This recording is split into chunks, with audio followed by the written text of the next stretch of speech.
மதுரை பாண்டிக்கோவில் முனீஸ்வரர் ஒரு பாண்டிய மன்னன் சொன்னா உங்களால் நம்ப முடியுதா? 200 வருஷத்துக்கு முன்னாடி பெரியசாமி வள்ளியம்மாள் அப்படிங்கிற தம்பதி காட்டுப்பாதை வழியாக மதுரைக்கு வராங்க. இப்ப மதுரையில இருக்க மேலமடை மாட்டுத்தாவணி இந்த பகுதியெல்லாம் ஒரு காலத்துல பயங்கரமான காடா இருந்துச்சு. அந்த பகுதிக்கு வந்ததும் தங்களோட பயணக்கலைப்பு தீரதுக்காக ஒரு மரத்துக்கடியில படுத்து உறங்குறாங்க. அப்போ வள்ளியம்மாளோட கனவுல பத்மாசனம் போட்டு ஜடாமுனி தரித்த முனிவர் ஒருவர் தோன்றாரு. பெண்ணே, நான் பாண்டிய மன்னன் நெடுஞ்செழியன். கோவலனும் கண்ணகியும் மதுரைக்கு வந்த போது ஆட்சி செய்து கொண்டிருந்தவன். சரியாக விசாரிக்காமல் கோவலனை தண்டனைக்கு ஆளாக்கியதும் நானே. அதனால்தான் அநீதி என்று தெரிந்த கணத்தில் பொறுக்காமல் அந்த நொடியிலேயே என் உயிரை விட்டேன்.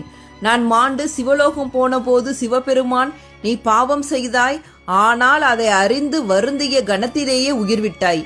எனவே நீ மீண்டும் பூமி சென்று பிறந்து வாழ்ந்து பின் சிவலோகம் வருவாயாக என்று கூறினார். ஆனால் நானோ பூமி சென்று மறுபடி பிறந்து வாழ விருப்பமில்லை. பூமிக்கு அடியிலேயே அந்த ஈசனை எண்ணி தவம் செய்யலாம் என்று முடிவு செய்தேன். பூமிக்கடியில் என் தவம் இப்போது முடிவுக்கு வந்தது.